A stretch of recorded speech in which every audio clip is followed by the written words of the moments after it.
Welcome back to Sushma ಮನೆ ಅಡುಗೆ channel. ಬನ್ನಿ, ಇವತ್ತು ನಾನು ಮೂಲಂಗಿ ಪೂರಿ ಮಾಡ್ತಾಯಿದ್ದೀನಿ. ಏನಪ್ಪ ಮೂಲಂಗಿಲೂ ಪೂರಿ ಮಾಡ್ಬೋದಾ ಅನ್ಕೋತಾ ಇದ್ದೀರಾ? ಹೌದು, ಮೂಲಂಗಿಲಿ ಪೂರಿ ಮಾಡಬಹುದು, ತುಂಬ ಚೆನ್ನಾಗಿರುತ್ತೆ. ಬನ್ನಿ ಹೇಗೆ ಮಾಡೋದು ಅಂತ ನೋಡ್ಕೊಂಡು ಬರೋಣ. ಮೊದಲು ನಾನಿಲ್ಲಿ 2-3 ಮೂಲಂಗಿನ ತುರಿದಿಟ್ಕೊಂಡು ಅದಕ್ಕೆ 1 ಕಪ್ಪಷ್ಟು ರವೆ, ಚಿಲ್ಲಿ ಫ್ಲೇಕ್ಸ್, ಜೀರಿಗೆ, 1 ಚಮಚದಷ್ಟು ನಾನು ಶುಂಠಿನ ತುರಿದಾಕೊಂಡಿದ್ದೀನಿ. ಮತ್ತು ಇದಕ್ಕೆ ಕೊಲಾಂಜಿ ಅಂದರೆ ಈರುಳ್ಳಿ ಬೀಜನ ಹಾಕಿ 1 ಚಮಚ ಸಕ್ಕರೆ ಮತ್ತು ರುಚಿಗೆ ತಕ್ಕಷ್ಟು ಉಪ್ಪು ಹಾಕ್ಕೊಂಡು ಅದಾದಮೇಲೆ ಎಲ್ಲ ಮಿಕ್ಸ್ ಮಾಡಿ 1 ಬೌಲಷ್ಟು ನಾನು ಗೋಧಿ ಹಿಟ್ಟನ್ನ ತಗೊಂಡಿದ್ದೀನಿ.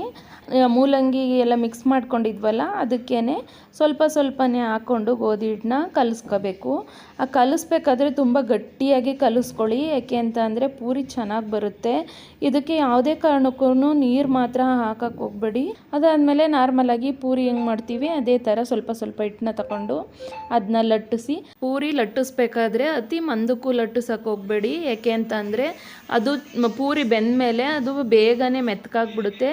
ಅತಿ ಸುಲಭಕ್ಕೂ ಲಟ್ಟಿಸ್ಕೊಳಕ್ಕೆ ಹೋಗಬೇಡಿ, ಯಾಕೆ ಅಂತ ಅಂದರೆ ಅದು ಉಬ್ಬೋದೇ ಇಲ್ಲ ಅದಕ್ಕೆ.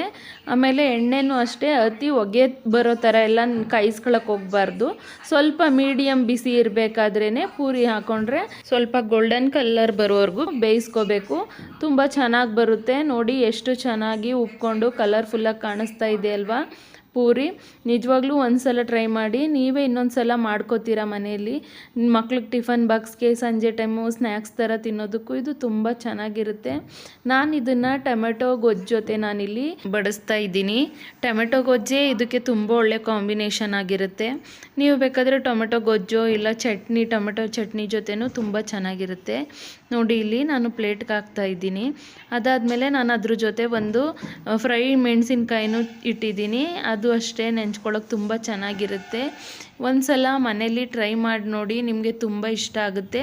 ನಿಮಗೇನಾದರೂ ಸ್ವಲ್ಪ ಇಷ್ಟ ಆದ್ರೂ ಸುಷ್ಮಾ ಮನೆ ಅಡುಗೆ ಚಾನಲ್ಗೆ ಲೈಕ್ ಮಾಡಿ, ಕಮೆಂಟ್ ಮಾಡಿ, ಶೇರ್ ಮಾಡಿ, ಸಬ್ಸ್ಕ್ರೈಬ್ ಮಾಡಿ. Thank you for watching.